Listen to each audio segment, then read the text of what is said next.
Tunaendelea na kipindi chetu ndugu mfuatiliaji wa Excel Master TZ.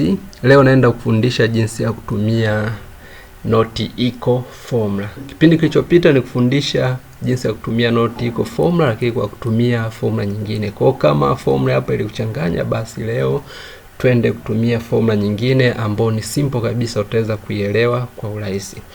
Kwa mfano hapa, if A5 less than and greater than sprockets, tuandike okay, otherwise tuandike not okay. Hii formula maana kwamba kama A5 sio sawa na sprockets tuandike okay, otherwise tuandike not okay.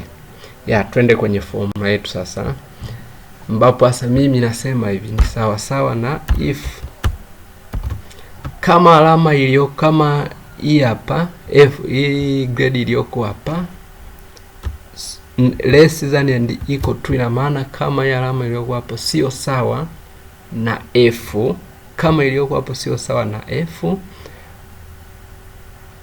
na f, koma tuandike pass. Ina maana kama sio sawa na f, ina maana itakuwa ni alama nyingine, itakuwa ni herufi nyingine either b c d, basi tuandike pass, lakini otherwise tuandike fail. Otherwise ina maana itakuwa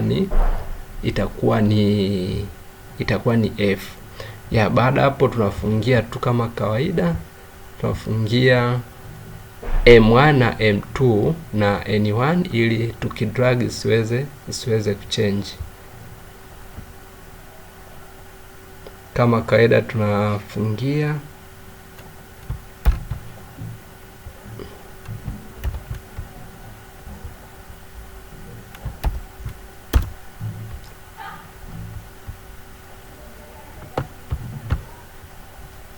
kama unavyoona ndugu mfuatiliaji wa channel yetu.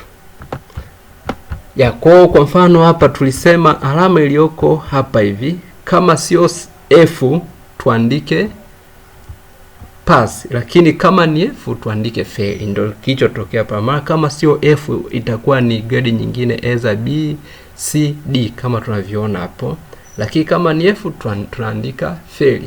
Kwa Excel ni simple sana ndugu mfuatiliaji wa channel yetu Excel Master TZ. Tafadhali subscribe ili uweze kupata mafundisho yote yanayofuata, lakini pia tusaidie kushare, kulike na comment. Karibu tena kwenye kipindi kinachoendelea. Karibu Excel Master TZ.